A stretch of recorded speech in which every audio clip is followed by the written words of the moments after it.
ನಮಸ್ಕಾರ. ಸದಾನಂದ ಬಾಬ್ನಿ ಯೂಟ್ಯೂಬ್ ವಾಹಿನಿಗೆ ಸ್ವಾಗತ. ಈರಣ್ಣ ಕಡಾಡಿ MP ಅವ್ರ ಬಗ್ಗೆ ನಾವು ಅನೇಕ ವರದಿಗಳನ್ನು ಮಾಡಿದ್ದೇವೆ, ಒಳ್ಳೆಯ ವರದಿಗಳನ್ನು ಮಾಡಿದ್ದೇವೆ. ಅವರು ಎಲ್ಲಿ ತಪ್ತಾರೆ ಆ ವರದಿಗಳನ್ನು ಕೂಡ ಮಾಡಿದ್ದೇವೆ. ಎಲ್ಲಿ ಎಷ್ಟು ಚೆಂದಾಗಿ ಮಾತಾಡ್ತಾರೆ ಅದನ್ನು ಕೂಡ ವರದಿ ಮಾಡಿದ್ದೇವೆ.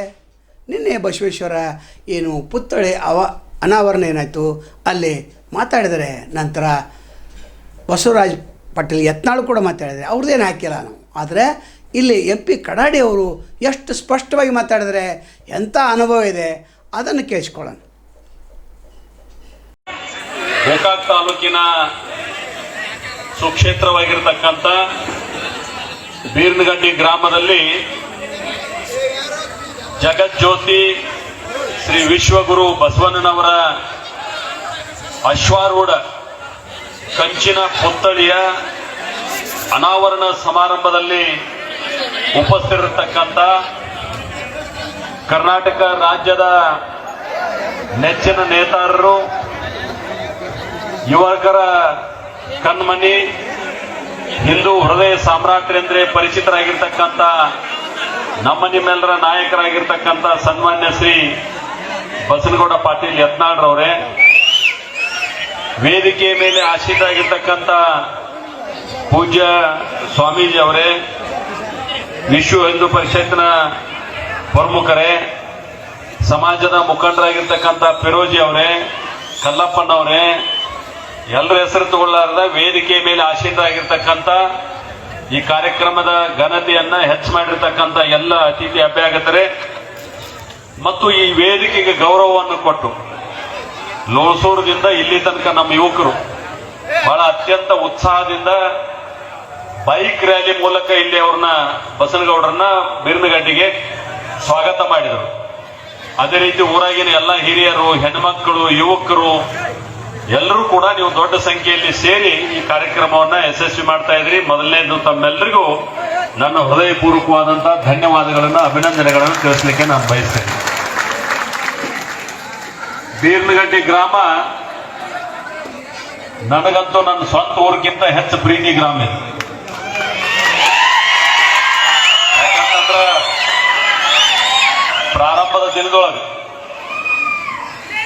ನನಗ ಜಿಲ್ಲಾ ಪಂಚಾಯಿತಿ ಸದಸ್ಯರು ಮಾಡತಕ್ಕಂಥ ಸಂದರ್ಭದೊಳಗ ಅತ್ಯಂತ ಹೆಚ್ಚು ಮತಗಳನ್ನು ಕೊಟ್ಟಂತ ಊರು ಯಾವುದರ ಇದ್ರೆ ಅದು ಬೀರ್ನಗಡ್ಡಿ ಅಂತ ಹೇಳಕ್ ನನಗೆ ಹೆಮ್ಮೆ ಅನಿಸ್ತಾರೆ. ಹೀಗಾಗಿ ಬೀರ್ನಗಡ್ಡಿ ಅವ್ರಿಗೆ ಏನೇ ಕಾರ್ಯಕ್ರಮ ಇಟ್ಕೊಳ್ಳಿ, ನಾವು ವಿಶೇಷವಾಗಿ ನಾನು ಜಿಲ್ಲಾ ಪಂಚಾಯತ್ ಸದಸ್ಯರಾಗಿರ್ಬೋದು, ಅಧ್ಯಕ್ಷ ಆಗಿದ್ದರಾಗಿರ್ಬೋದು, ಅಥವಾ ನಾನು ಬೋರ್ಡ್ ಚೇರ್ಮನ್ ಆಗಿದ್ದಾಗಿರ್ಬೋದು, ಅಥವಾ ಈಗ ರಾಜ್ಯಸಭಾ ಸದಸ್ಯನಾದ ಮೇಲೂ ಕೂಡ ನನ್ನ ಬೇರೆ ಇಲ್ಲಿ ಗಟ್ಟಿ ಅದಾವ. ನಾನು ನಿಮ್ಮೆಲ್ಲರ ಜೊತೆ ಒಡನಾಟ ಅದ ನಾನು. ಹೀಗಾಗಿ ಗ್ರಾಮದ ಹಿರಿಯರು ಏನೇ ಕೆಲಸ ತಗೊಂಡ್ಬಂದಾಗ ನಾನು ಯಾವುದಕ್ಕೂ ಯಾವಾಗೂ ಇಲ್ಲ ಅಂದಿಲ್ಲ. ಅವ್ರಿಗೆ ಎಷ್ಟು ಸಿಕ್ಕದ ಅಷ್ಟ ಮೊದಲನೇದ ನಿಮ್ಮ ಬೀರ್ನಗಡ್ಡಿಗೆ ದತ್ತ ಪಾಲ ಇಟ್ಟ ಉಳಿದವ್ರಿಗೆ ಕೊಟ್ಟಿರ್ತು ನಾವು ಯಾವುದೋ ಬಂದ.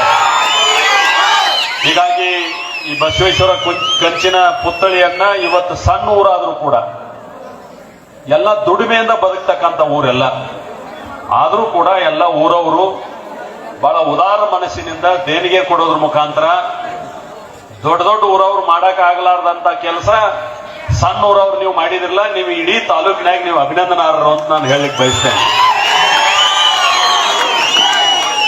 ಯಾಕೆ ನಾವು ಬಸವಣ್ಣವ್ರ ಪುತ್ಥಳಿ ಕುಣಿಸ್ಬೇಕಾಗೈತೆ ಅಂತಂದ್ರ,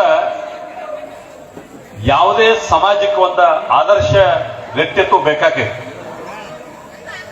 ಬಹುಶಃ ನಾವು ನೆನಪು ಮಾಡ್ಕೊಂಡ್ರ ಇಲ್ಲಿ ಕುಂತವ್ರನ್ನ ಬಹಳ ಮಂದಿನ ಯವಿಶ್ ನಾವೇನ್ರ ಪ್ರಶ್ನೆ ಕೇಳಿದ್ರ ಅಥವಾ ನನ್ನ ಕೇಳಿದ್ರ ಉತ್ತರ ಕೊಡಕ್ ಆಗೋದಿಲ್ಲ. ನಮ್ಗೆ ಏನ್ ಉತ್ತರ ಕೊಡಕ್ ಆಗೋದಿಲ್ಲ ಅಂದ್ರ, ನಾವ್ ಯಾರಾದ್ರೂ ನಿಮ್ಮ ಅಪ್ಪನ ಹೆಸರು ಏನಂದ್ರೆ ಹೇಳ್ಬೋದು, ನಮ್ಮ ಅಪ್ಪ ಇಂತಾವ ಅಂತ ಹೇಳಿ. ನಿಮ್ಮ ಅಜ್ಜನ ಹೆಸರು ಏನಂದ್ರೆ ಅಜ್ಜನ ಹೆಸರು ಹೇಳ್ಬೋದು, ನಮ್ಮ ಅಜ್ಜ ಇಂತಾವ ಅಂತ ಹೇಳಿ. ನಿಮ್ಮ ಅಜ್ಜನ ಅಪ್ಪನ ಹೆಸರು ಹೇಳಂದ್ರೆ ನಾವು ತಿನ್ಕಾಡಕ್ ಚಾಲು ಮಾಡ್ತೋ ಬಹುತೇಕ. ಮತ್ತ ಅವ್ರ ಅಪ್ಪನ ಹೆಸರು ಕೇಳಿದ್ರಂತೂ ಯಾರಿಗೂ ಗೊತ್ತೇ ಇರಂಗಿಲ್ಲ. ಯಾಕೆ ಗೊತ್ತಿಲ್ಲ ಅಂತಂದ್ರ, ಬಸವಣ್ಣವರು 12ನೇ ಶತಮಾನದೊಳಗೆ, ನಾವು 21ನೇ ಶತಮಾನಕ್ಕೆ ಬಂದು 900 ವರ್ಷಗಳ ಹಿಂದೆ ಆಗಿ ಹೋದಂತ ಬಸವಣ್ಣವರ ನಮ್ಮ ಕುಟುಂಬಕ್ಕೂ ಗೊತ್ತಿಲ್ಲ, ನಿಮ್ಮ ಕುಟುಂಬಕ್ಕೂ ಗೊತ್ತಿಲ್ಲ, ಈ ಊರಾಗೂ ಹುಟ್ಟಿಲ್ಲ, ನಮ್ಮ ವಂಶಜರು ಅಲ್ಲ. ಆದ್ರ ಸಮಾಜದ ಸಲುವಾಗಿ ಇಡೀ ವಿಶ್ವಕ್ಕನ ಒಂದು ಸಂದೇಶವನ್ನು ಕೊಟ್ಟಿರ್ತಕ್ಕಂಥ ಒಂದು ದೊಡ್ಡ ಮಹಾನ್ ವ್ಯಕ್ತಿತ್ವ ಅವರು. ಹೀಗಾಗಿ ಇತ್ತೀಚೆಗೆ ನಾನು ರಾಜ್ಯಸಭಾ ಸದಸ್ಯನಾದ ನಂತರ ನಾನು ಫಸ್ಟ್ ಅಲ್ಲಿ ಗ್ರೀಟಿಂಗ್ಸ್ ಕಳಿಸುವಾಗ ನಾನೊಂದು ಇದನ್ನ ಬರೆದು ಕಳಿಸಿದೆ. ಏನಂದ್ರ ಇಡೀ ವಿಶ್ವಕ್ಕ ಪಾರ್ಲಿಮೆಂಟಿನ ಕಲ್ಪನೆ ಕೊಟ್ಟಂತ ಜಗತ್ತಿನ ಮೊದಲ ವ್ಯಕ್ತಿ ಯಾರಾದ್ರೂ ಕರ್ನಾಟಕದ ಸಾಂಸ್ಕೃತಿಕ ನಾಯಕ ಅಣ್ಣ ಬಸವಣ್ಣ ಅಂತಕ್ಕಂಥ ಮಾತನ್ನ ನಾನು ಹೇಳಿದೆ. ಪಾರ್ಲಿಮೆಂಟ್ ಈಗ ನೋಡ್ತಾ ಇದೀವಿ ನಾವು. ಪಾರ್ಲಿಮೆಂಟ್ನಾಗಿನ ದೇಶದ ಎಲ್ಲಾ ರಾಜ್ಯಗಳಿಂದ ಜನ ಬರ್ತಾರೆ, ಎಲ್ಲಾ ಸಮುದಾಯದಿಂದ ಜನ ಬರ್ತಾರೆ, ಯಾವುದೇ ಒಂದೇ ಸಮುದಾಯ ಅಂತಲ್ಲ. ಈಗ ನಮ್ಮ ಅನೇಕ ಯುವಕರು ಬಂದು ನಮಗ ನೀಲಿ ಟಾವೆಲ್ ಹಾಕೋದ್ರ ಮುಖಾಂತರ ಬುದ್ಧ, ಬಸವ, ಅಂಬೇಡ್ಕರ್ ಅವರ ಚಿತ್ರವನ್ನ ಕೊಟ್ಟು ಸನ್ಮಾನ ಮಾಡಿದ್ರು. ಯಾವ ಡಾಕ್ಟರ್ ಬಾಬಾ ಸಾಹೇಬ್ ಅಂಬೇಡ್ಕರ್ ಅವರು ಈ ದೇಶಕ್ಕ ಸಂವಿಧಾನವನ್ನು ಕೊಟ್ಟರು, ಯಾರು ಶೋಷಿತರಂದ್ರೆ ಕೇವಲ ಒಂದೇ ಸಮಾಜ ಅಂತ ಹೇಳಕ್ ಆಗೋದಿಲ್ಲ. ಇವತ್ತು ದೊಡ್ಡ ದೊಡ್ಡ ಸಮಾಜ ಕೂಡ ಶೋಷಿತ ಆಗತಕ್ಕಂತ ಸಂದರ್ಭ ಬಂದವು. ಹೀಗಾಗಿ ಶೋಷಣೆಗೊಳಗಾದಂತ ಸಮಾಜ ಕೂಡ, ಶೋಷಿತ ವ್ಯಕ್ತಿಗಳು ಕೂಡ ಈ ದೇಶದ ಕಾರಭಾರದಲ್ಲಿ ಆಡಳಿತ ನಡೆಸುವಲ್ಲಿ ಕೂಡ ಪಾಲುದಾರರಾಗಬೇಕನ್ನಂತ ಕಲ್ಪನೆ ಕೊಟ್ಟಂತ ಸಂವಿಧಾನ ಶಿಲ್ಪಿ ಡಾಕ್ಟರ್ ಬಾಬಾ ಸಾಹೇಬ್ ಅಂಬೇಡ್ಕರ್ ಅವರನ್ನು ಕೊಟ್ಟರು. ಅದೆಲ್ಲಕ್ಕಿಂತ ಮೊದಲ ಬಸವಣ್ಣವರು ಕೂಡಲ ಸಂಗಮದೊಳಗ ಜಗತ್ತಿನ ಅನೇಕ ರಾಷ್ಟ್ರಗಳಿಂದ ಬಂದು ತಮ್ಮ ವಿಚಾರವನ್ನ ಮಂಡನೆ ಮಾಡ್ತಾ ಇದ್ರು ಅನ್ನುವಂಥದ್ದನ್ನು ನಾವು ಕೇಳಿದ್ವಿ. ಅನುಭವ ಮಂಟಪದೊಳಗೆ ತಮ್ಮ ವಿಚಾರಗಳನ್ನ ಹೇಳ್ತಾ ಇದ್ರು, ಹೆಂಗಿರ್ಬೇಕು ಜಗತ್ತನ್ನುವಂಥದ್ರ ಬಗ್ಗೆ. ಮತ್ತು ಜಾತಿಯನ್ನ ಮೀರಿದ, ಕಾಯಕವೇ ಕೈಲಾಸವೆಂದು ಸಾರಿದ, ಕಳಬೇಡ ಕೊಲಬೇಡ ಹುಸಿಯ ನುಡಿಯಲು ಬೇಡ, ಅನ್ಯರ ಅಸಹ್ಯ ಫಲಬೇಡ, ತನ್ನ ಬನ್ನಿಸಬೇಡ, ಇದಿರು ಹಲಿಯಲು ಬೇಡ, ಇದೇ ಅಂತರಂಗ ಸುದ್ದಿ, ಇದೇ ಬಹಿರಂಗ ಸುದ್ದಿ ಅಂತ ಹೇಳಿ ಜಗತ್ತಿಗೆ ಒಂದು ಕಾಯಕದ ಸಂದೇಶವನ್ನು ಕೊಟ್ಟರು. ಅಂದ್ರೆ ಎಲ್ಲೆಲ್ಲಿ ಲೂಟಿ ಮಾಡಿ ತಂದಿದ್ದ ಜನರಿಗೆ ಅನ್ನ ಹಾಕುವಂತದ್ದಲ್ಲ, ನಾನು ದುಡಿದು ನನ್ನ ದುಡಿಮೆಯೊಳಗೂ ಕೂಡ ಒಂದಿಷ್ಟು ಜಂಗಮರಿಗೆ ಉಣಿಸ್ಬೇಕನ್ನುವಂತ ಕಲ್ಪನೆಯನ್ನ ಅವತ್ತು ಬಸವಣ್ಣವರು ಕೊಟ್ಟರು. ಅನೇಕ ವಿಚಾರಗಳನ್ನ, ಸಮಾನತೆಯನ್ನ ಅವ್ರು ಇಟ್ಟರು. ಇವತ್ತು ನಾವು ಮಹಿಳಾ ಮೀಸಲಾತಿಗೆ ನಾವು ಹೋರಾಟ ಮಾಡಿದ್ವಿ. ಮೊನ್ನೆ ಹೆಣ್ಮಕ್ಳು ಕೂಡ 33% ಲೋಕಸಭೆ ಒಳಗ, ರಾಜ್ಯಸಭೆ ಒಳಗ, ವಿಧಾನಸಭೆಯೊಳಗ, ವಿಧಾನ ಪರಿಷತ್ನೊಳಗೆ ಬರ್ಬೇಕನ್ನುವಂತ ಕಲ್ಪನೆಯನ್ನು ಇಟ್ಟುಕೊಂಡು ಈಗಾಗಲೇ 50% ನಾವು ಮಹಿಳೆಯರಿಗೆ ಪಂಚಾಯತ್ ಒಳಗೆ ವ್ಯವಸ್ಥೆ ಕೊಟ್ಟಿದ್ದೀವಿ. ಆದ್ರೆ ಅವತ್ತ ಬಸವಣ್ಣವರು ಮಹಿಳೆಯರಿಗೂ ಕೂಡ ಸಮಾನ ಹಕ್ಕನ್ನು ಕೊಟ್ಟಿದ್ರು ಅನ್ನುವಂಥದ್ದು ಯಾವತ್ತಂದ್ರ 900 ವರ್ಷಗಳ ಹಿಂದೆ ನಾವು ನೆನಪು ಮಾಡ್ಕೋಗ ಅವಾಗೂ ಕೂಡ ಕೊಟ್ಟಿದ್ರು ಅನ್ನುವಂಥದ್ದು. ನಾನು ಯಾಕೆ ಈ ಮಾತುಗಳನ್ನ ನೆನಪು ಮಾಡ್ಕೊಳ್ತೀನಿ ಅಂತಂದ್ರ, ಬಸವಣ್ಣವ್ರು ನಮ್ಮ ಸಂಬಂಧಿಕರಲ್ಲ, ನಮ್ಮ ಮನ್ಯಾಗ ಹುಟ್ಟಿಲ್ಲ, ನಮ್ಮ ಊರಾಗ ಹುಟ್ಟಿಲ್ಲ, ನಮ್ಮ ತಾಲೂಕಿನಾಗ ಹುಟ್ಟಿಲ್ಲ, ಆದ್ರ ನಮ್ಮ ರಾಜ್ಯದೊಳಗೆ ಹುಟ್ಟಿ ಇಡೀ ಜಗತ್ತು ಮೆಚ್ಚುವಂತ ಕೆಲಸ ಮಾಡಿರ ಅಂತ ಹೇಳಿ 900 ವರ್ಷ ಆದ್ರೂ ಕೂಡ ಅವರ ಮೂರ್ತಿಯನ್ನ ಪ್ರತಿಷ್ಠಾಪನೆ ಮಾಡಿ ಆ ಮೂರ್ತಿಯೊಳಗ ನಾವು ಕಾಣ್ತಾ ಇದೀವಿ ಅವ್ರ ವಿಚಾರಗಳನ್ನ ಕಾಣ್ತಾ ಆ ವಿಚಾರ ಕೇವಲ ಮೂರ್ತಿಯನ್ನ ಮಾಡಿ ಇಟ್ಟು ಅದನ್ನ ಕಾಣುವುದಷ್ಟ ಅಲ್ಲ, ಸಾಧ್ಯ ಇದ್ದಷ್ಟು ನಾವೆಲ್ಲ ಅನುಷ್ಠಾನಗೊಳಿಸಕ್ಕೂ ಪ್ರಯತ್ನ ಮಾಡ್ಬೇಕಾಗೈತಿ. ಸಾಧ್ಯ ಇದ್ದಷ್ಟ ಮೂರ್ತಿ ಮಾಡಿದೀವಿ, ಅವ್ರ ವಿಚಾರಗಳನ್ನ ಜನರಿಗೆ ತಿಳಿಸಿದೀವಿ, ಹೋಗುವಾಗ ಬರುವಾಗ ಅವರಿಗೆ ನಮಸ್ಕಾರ ಮಾಡ್ತೀವಿ. ನಾವು ಎಷ್ಟು ಅಳವಡಿಸಿಕೊಂಡು ಅನ್ನುವಂಥದ್ದು ಮುಖ್ಯದ ಇನ್ನು ಬರುವಂತ ದಿವಸದೊಳಗೆ. ಆದ್ರಿಂದ ನಾನು ವಿನಂತಿ ಮಾಡ್ತೇನೆ, ಬಹಳಷ್ಟು ನೀವು ಸಜ್ಜನರಿದ್ದೀರಿ, ಬಸವ ಪರಂಪರೆಯನ್ನ ನಂಬಿದವರಿದ್ದೀರಿ. ಮೊದಲಿನಿಂದ ನಾನು ನೋಡ್ತೀನಿ, ಇಲ್ಲೆಲ್ಲ ಅನೇಕ ಜನ ಯುವಕರು ಕೂಡಲ ಸಂಗಮಕ್ಕೆ ಹೋಗಿ 15 ದಿವಸ ಗಂಟೆ ನೀವು ಸೇವಾ ಸಲ್ಲಿಸಿ ಬರ್ತೀರಿ ಸಂಕ್ರಾಂತಿ ಸಂದರ್ಭದೊಳಗೆ. ಅಂದ್ರೆ ಒಂದು ಸಂಸ್ಕಾರದ ನಿಮ್ಗೆ, ಆ ಸಂಸ್ಕಾರವನ್ನ ಮುಂದುವರಿಸಬೇಕಾದಂತ ಅಗತ್ಯದ. ಅದರ ಪ್ರತಿರೂಪವಾಗಿ ಇವತ್ತು ನಮ್ಮ ಗ್ರಾಮದ ಎಲ್ಲ ಹಿರಿಯರು ಸೇರಿ ಬಸವಣ್ಣವರ ಮೂರ್ತಿಯನ್ನ ಇವತ್ತು ಇಲ್ಲಿ ಪ್ರತಿಷ್ಠಾಪನೆ ಮಾಡಿದ್ದಾರೆ. ಅನೇಕ ಪೂಜ್ಯರು, ನಾಡಿನ ಅನೇಕ ಹಿರಿಯರು ಬಂದು ಇಲ್ಲಿ ಉದ್ಘಾಟನೆಯನ್ನ ಮಾಡಿ ಇವತ್ತು ಅದು ಲೋಕಾರ್ಪಣೆ ಆಗಿದೆ. ಆ ಲೋಕಾರ್ಪಣೆ ಆದಂತ ಮೂರ್ತಿಯನ್ನ ನಮ್ಮ ಮನಸ್ಸಿನೊಳಗ ಸ್ಥಾಪನೆ ಮಾಡ್ಕೋಬೇಕಾಗಿತ್ತು. ಕೇವಲ ಊರ್ ಹೊರಗಡೆ ಎಲ್ಲೋ ಒಂದು ಮೂರ್ತಿ ಇಟ್ಟು ಅದನ್ನು ಸ್ಥಾಪನೆ ಮಾಡಿದ್ರೆ ಬಾಹ್ಯವಾಗಿ, ಆದ್ರೆ ಆಂತರಿಕವಾಗಿಯೂ ಕೂಡ ಬಸವಣ್ಣನ ನಮ್ಮ ಮನಸ್ಸಿನೊಳಗೂ ಕೂಡ, ನಮ್ಮ ಹೃದಯದೊಳಗೂ ಕೂಡ ಸ್ಥಾಪನೆ ಮಾಡ್ಕೋದ್ರ ಮುಖಾಂತರ ಕಾಯಕದಿಂದ ಕೈಲಾಸವನ್ನ ಕಾಣ್ತಕ್ಕಂಥ ಕೆಲಸ ಮೊದಲಿನಿಂದ ನಮ್ಮ ರೈತರು ಮಾಡೇ ಮಾಡ್ತಾರೆ. ಯಾಕೆ ರೈತರು ನಾನು ನೆನಪು ಮಾಡ್ಕೋತೀನಿ ಅಂತಂದ್ರ, ಈ ಜಗತ್ತಿನೊಳಗೆ ಲಾಭರೇ ಆಗಲಿ ಲುಕ್ಸಾನರೇ ಆಗಲಿ, ಈ ವರ್ಷ ಲುಕ್ಸಾನ ಆತತೆ ಮುಂದಿನ ವರ್ಷ ಬಿತ್ತುದ್ ಬಿಡುದಿಲ್ಲ ಯಾರು. ಯಾವ್ದಾರೆ ಫ್ಯಾಕ್ಟ್ರಿ ತಗೊಳ್ರಿ, ಈ ವರ್ಷ ಲುಕ್ಸಾನ ಆತ ಮುಂದಿನ ವರ್ಷ ಕದ ಹಾಕಿರ್ತಾರೆ. ಯಾವ್ದಾರ ಅಂಗಡಿ ತಗೋ ರಿವರ್ಸ್ ನುಕ್ಸಾನ್ ಆತರ ಮುಂದಿನ ವರ್ಷ ಕದ ಹಾಕಿರ್ತಾರ. ಲಾಭಕ್ಕಾಗಿ ದುಡಿಯುವಂತ ವರ್ಗಗಳದವ, ಅದನ್ನ ಮೀರಿ ಲಾಭ ಇಲ್ದನ ದುಡಿಯುವಂತ ಒಂದೇ ವರ್ಗ ಯಾವ್ದಾದ್ರು ಇದ್ರೆ ಜಗತ್ತಿಗೆ ಅನ್ನ ಕೊಡ್ತಕ್ಕಂಥ ಅನ್ನದಾತ ರೈತ ಮಾತ್ರ. ಇವತ್ತು ನಾವು ಲಾಭನೂ ನೋಡಿಲ್ಲ, ನುಕ್ಸಾನು ನೋಡಿಲ್ಲ. ಮುಂದಿನ ವರ್ಷ ಮತ್ತೆ ನಾವು ಬಿತ್ತು ಅಂದ್ರೆ ನಾಡಿಗೆ ಅನ್ನ ಕೊಡದೆ ನನ್ನ ಕರ್ತವ್ಯ ಅಂತ ತಿಳ್ಕೊಂಡು ಮಾಡಿದಂತ ರೈತ ಕುಲದಿಂದ ಬಂದಂತ ಜನ ಅದರ ಇಲ್ಲಿ. ಹೀಗಾಗಿ ನಾನು ಹೆಚ್ಚು ಹೊತ್ತು ಮಾತಾಡುದಿಲ್ಲ. ನಮ್ಮ ನಾಯಕರಾಗಿರ್ತಕ್ಕಂಥ ಸನ್ಮಾನ್ಯ ಬಸನಗೌಡ ಪಾಟೀಲ್ ಯತ್ನಾಳ್ ಅವರು, ಯತ್ನಾಳ್ ಸಾಹೇಬರದು ನಮ್ದು ಬಹಳ ಹಳೆ ಒಡನಾಟ. ಬಹುಶಃ ನಾನು ಜಿಲ್ಲಾ ಅಧ್ಯಕ್ಷ ಇದ್ದಾಗ, ಪಾರ್ಟಿ ಜಿಲ್ಲಾ ಅಧ್ಯಕ್ಷ ಇದ್ದಾಗ, ಅವರು ಬಿಜಾಪುರ ಜಿಲ್ಲಾ ಪಾರ್ಟಿ ಅಧ್ಯಕ್ಷ ಆಗಿದ್ರು. ಅವರು 94ರಾಗ ಚುನಾವಣೆಗೆ ನಿಂತರು, ನಾವು 94ರಾಗ ಚುನಾವಣೆ ನಿಂತರು.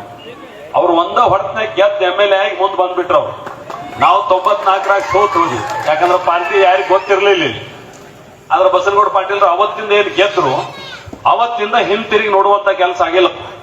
ಹೀಗಾಗಿ ಕೇಂದ್ರದ ಸಚಿವರಾಗಿ, ಇವತ್ತು ಕರ್ನಾಟಕದಲ್ಲಿ ಶಾಸಕರಾಗಿ, ವಿಧಾನ ಪರಿಷತ್ತಿನ ಸದಸ್ಯರಾಗಿ, ಸಮುದಾಯದ ನೇತೃತ್ವವನ್ನು ವಹಿಸಿ ಇಡೀ ಕರ್ನಾಟಕ ರಾಜ್ಯದಾದ್ಯಂತ ಸಮಾಜವನ್ನು ಸಂಘಟನೆ ಮಾಡಿ ಹೋರಾಟ ಮಾಡಿ, ಇವತ್ತು ಅನೇಕ ವ್ಯವಸ್ಥೆಗಳು ಅವ್ರ ವಿರುದ್ಧ ಇದ್ರೂ ಕೂಡ ಒಂಟಿ ಸಲಗದಂತೆ ಇವತ್ತು ಅವ್ರು ಮುನ್ನುಗ್ತಾ ಇದ್ದಾರೆ. ಹೀಗಾಗಿ ಜನನು ಕೂಡ ಅವರಿಗೆ ಹೋದಲ್ಲೆಲ್ಲ ಅತ್ಯಂತ ಪ್ರೀತಿ ಅಭಿಮಾನದಿಂದ ಅವ್ರನ್ನ ಕರೀತಾ ಇದಾರ, ಅವ್ರ ಜೊತೆ ನಿಲ್ತಾ ಇದಾರ ಗಟ್ಟಿಯಾಗಿ. ಅದನ್ನ ನಾವು ಇವತ್ತು ನೋಡ್ತಾ ಇದ್ದೀವಿ. ಹೀಗಾಗಿ ಸಮಾಜಕ್ಕೊಬ್ಬರ ನೇತೃತ್ವ ಬೇಕಾಗ್ತದೆ. ಆ ನೇತೃತ್ವ ಇವತ್ತು ಬಸನಗೌಡ ಪಾಟೀಲ್ರಲ್ಲಿ ಇಡೀ ಸಮುದಾಯ ಇವತ್ತು ಕಾಣ್ತಾ ಇದೆ.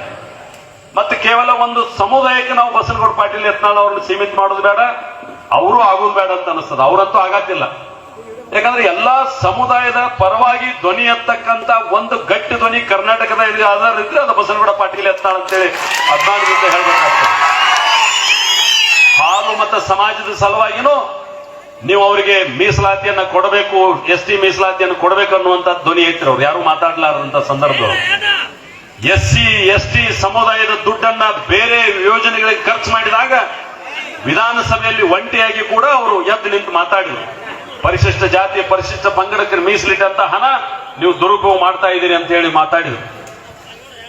ನಮ್ಮ ಜೊತೆಗಿರ್ತಕ್ಕಂಥ ಅನೇಕ ಸಮುದಾಯಗಳು, ಅದು ಮರಾಠ ಸಮುದಾಯ ಇರಬಹುದು, ಅದು ಉಳಿದಂತ ಅನೇಕ ಸಮುದಾಯಗಳು, ಎಲ್ಲಾ ಸಮುದಾಯಗಳ ಹೆಸರು ಹೇಳಕ್ ಹೋಗುದಿಲ್ಲ, ಎಲ್ಲಾ ಸಮುದಾಯಗಳು ಕೂಡ ನ್ಯಾಯಯುತವಾದಂತ ಮೀಸಲಾತಿ ಸಿಗ್ಬೇಕನ್ನುವಂತ ಹೋರಾಟವನ್ನ ಮಾಡಿದಂತ ಮತ್ತು ಅವ್ರ ಪರವಾಗಿ ಧ್ವನಿ ಎತ್ತಿದ್ದಕ್ಕಂತ ಸರ್ವ ಸಮಾಜದ ಒಬ್ಬ ಹಿಂದೂ ನಾಯಕನಾಗಿ ಹೊರಹೊಮ್ಮಿದಂತ ಸನ್ಮಾನ್ಯ ಬಸನಗೌಡ ಪಾಟೀಲ್ ಅವರು ಈ ಭಾಗದೊಳಗೆ ಸಾಕಷ್ಟು ಪ್ರವಾಸವನ್ನು ಮಾಡಿದ್ದಾರೆ. ಇತ್ತೀಚೆಗೆ ನಾವು ಯಾವ್ದು ನಮ್ಮ ಬಳೋಬಾಳ ಗ್ರಾಮದೊಳಗೂ ಕೂಡ ಬಸವಣ್ಣವರ ಮೂರ್ತಿಯನ್ನ ಪ್ರತಿಷ್ಠಾಪನೆ ಮಾಡುವ ಸಂದರ್ಭದಲ್ಲಿ ಕೂಡ ಬಂದಿದ್ವಿ. ಅವಾಗೂ ಕೂಡ ಬಹಳ ದೊಡ್ಡ ಪ್ರಮಾಣದೊಳಗ ಶೋಭಾಯಾತ್ರೆ ಒಳಗೆ ಜನ ಕರ್ಕೊಂಡ್ ಬಂದಿದ್ರು. ಇವತ್ತು ನಮ್ಮೂರಾಗೂ ಬಸವಣ್ಣವರ ರಥ ಎಳಿತಾ ಇತ್ತು, ಆ ತೇರಿಗೆ ಚಾಲನೆ ಕೊಟ್ಟು ಈ ಕಡೆ ಬಂದಿದ್ವಿ ನಾವು. ಹೀಗಾಗಿ ಅವ್ರ ಮೇಲಿರ್ತಕ್ಕಂಥ ಪ್ರೀತಿ ಅಭಿಮಾನದಿಂದ ಬಹಳ ದೊಡ್ಡ ಸಂಖ್ಯೆಯಲ್ಲಿ ನೀವೆಲ್ಲ ಸೇರಿದಿರಿ. ನೀವು ಬೆಳಿಗ್ಗೆ ಕಾರ್ಯಕ್ರಮ ಇಟ್ಟಿದ್ರಿ, ಅವರಿಗೆ ಅನಾನುಕೂಲ ಆಗಿ ನಮ್ಮೂರ ಕಾರ್ಯಕ್ರಮದ ನಾವು ಸಂಜೆಗೆ ಬರ್ತು ಅಂತ ಹೇಳಿದ್ರಿ. ಸಂಜೆಗೆ ಚಲೋ ಆಗೈತೆ ಅನಿಸ್ತದ ನನಗೆ. ನಿಮಗೂ ಎಲ್ಲ ನಿವಾಂತಾಗಿ ಬಂದ್ ಕುಂದ್ರಾಕ್ ನೆರಳು ಅದ, ಬಿಸಿಲಿಲ್ಲ. ಎಲ್ಲರೂ ತಮ್ಮ ಕೆಲಸ ಮುಗಿಸಿ ಬಂದ್ ಕುಂತಿದ್ರಿ. ಬೆಳಿಗ್ಗೆಯಿಂದ ಎಲ್ಲರೂ ದಾಸೋತ್ರಿ ಕಾರ್ಯಕ್ರಮದಾಗ ಓಡಾಡಿದ್ರಿ ಇವತ್ತೆಲ್ಲ. ಹೀಗಾಗಿ ಮಹಾಪ್ರಸಾದ ವ್ಯವಸ್ಥೆ ಇರ್ತಂತ ಕಾಣಿಸ್ತದ. ಎಲ್ರಿಗೂ ಪ್ರಸಾದ ವ್ಯವಸ್ಥೆಯನ್ನು ಮಾಡಿದ್ರಿ. ಈ ಪರಂಪರೆ ಮುಂದುವರಿಲಿ. ಹೊಳಿ ದಂಡಿಗಿರ್ತಕ್ಕಂಥ ಬೀರ್ನಗಡ್ಡಿ ಸಂಪದ್ಭರಿತವಾಗಿ ಶಾಂತಿ ಸುವ್ಯವಸ್ಥೆಯಿಂದ ಬದುಕಲಿ, ನಿಮ್ಮ ಬದುಕು ಹಸನಾಗಲಿ, ರೈತರ ಬದುಕು ಉದ್ಧಾರ ಆಗಲಿ ಅಂತಕ್ಕಂಥ ಮಾತನ್ನ ಹೇಳಿ, ನಾನಂತೂ ಮನಿ ಮಗ ಇದ್ದಂಗೆ, ನಾವು ಯಾವಾಗ ಬೇಕಾದಾಗ ಬರ್ತೀವಿ, ಬೇಕಾದಷ್ಟು ಮಾತಾಡ್ತೀವಿ. ಇಲ್ಲೇ ಪಕ್ಕದಾಗ ಇರ್ತೀವಿ ನಾವು. ಏನ ನಿಮ್ ಜೊತೆ ನಿಮ್ಮ ಕಷ್ಟ ಸುಖಕ್ಕ ನಾನು ಇರ್ತೀನಿ, ನಮ್ಮ ಬೆಂಬಲಕ ನೀವು ಇರಿ ಅಂತಕ್ಕಂಥ ವಿನಂತಿಯನ್ನು ಮಾಡಿ, ನಿಮ್ಮ ಪ್ರೀತಿ ವಿಶ್ವಾಸ ಅಭಿಮಾನ ಇದೇ ರೀತಿ ಇರಲಿ. ನಿಮ್ಮೆಲ್ಲರ ಪ್ರೀತಿ ವಿಶ್ವಾಸ ಅಭಿಮಾನಕ್ಕೆ ಚ್ಯುತಿ ಬರಲಾರದ ರೀತಿ ಒಳಗೆ ನಾನು ಕೂಡ ಪ್ರಾಮಾಣಿಕವಾಗಿ ಕೆಲಸವನ್ನ ಮಾಡ್ತೀನಿ ಅಂತಕ್ಕಂಥ ಮಾತನ್ನು ಹೇಳಿ, ಇಲ್ಲಿ ಪಾಲ್ಗೊಂಡು ನಿಮ್ಮೊಂದಿಗೆ 4 ಮಾತುಗಳನ್ನು ಹಂಚಿಕೊಳ್ತಕ್ಕಂಥ, ನಿಮ್ಮೆಲ್ಲರನ್ನ ಭೇಟಿ ಆಗ್ತಕ್ಕಂಥ ಅವಕಾಶ ಮಾಡಿಕೊಟ್ಟಿರ್ತಕ್ಕಂಥ ಗ್ರಾಮದ ಎಲ್ಲಾ ಹಿರಿಯರಿಗೆ, ಯಾಕಂದ್ರೆ ಎಲ್ಲಾ ಹಿರಿಯರಿದ್ದಾರೆ, ಎಲ್ಲಾ ಪಾರ್ಟಿ ಅವ್ರದಾರ, ಒಂದ ಪಾರ್ಟಿ ಅವ್ರು ಇಲ್ಲಿ. ಹೀಗಾಗಿ ಎಲ್ಲಾ ಪಾರ್ಟಿ ಹಿರಿಯರಿಗೂ ನನ್ನ ಅತ್ಯಂತ ಹೃದಯಪೂರ್ವಕವಾದಂತಹ ಧನ್ಯವಾದಗಳನ್ನು ತಿಳಿಸ್ತೇನೆ. ನನಗಿಂತ ಬಸನಗೌಡರ ಮಾತುಗಳನ್ನು ತಾವು ಕೇಳಲಿಕ್ಕೆ ಕಾತರರಾಗಿ ಕುಂತಿದ್ದೀನಿ. ಹೀಗಾಗಿ ಅವ್ರಿಗೆ ಅವಕಾಶ ಮಾಡಿಕೊಟ್ಟು ನನ್ನ ಮಾತಿಗೆ ವಿರಾಮ ಹೇಳ್ತೇನೆ ಅಂತಕ್ಕಂಥ ಮಾತನ್ನು ಹೇಳಿ ಮತ್ತೊಮ್ಮೆ ಎಲ್ಲರಿಗೂ ನಮಸ್ಕರಿಸಿ ನನ್ನ ಮಾತಿಗೆ ಧನ್ಯವಾದ. ತಾನೆಷ್ಟೇ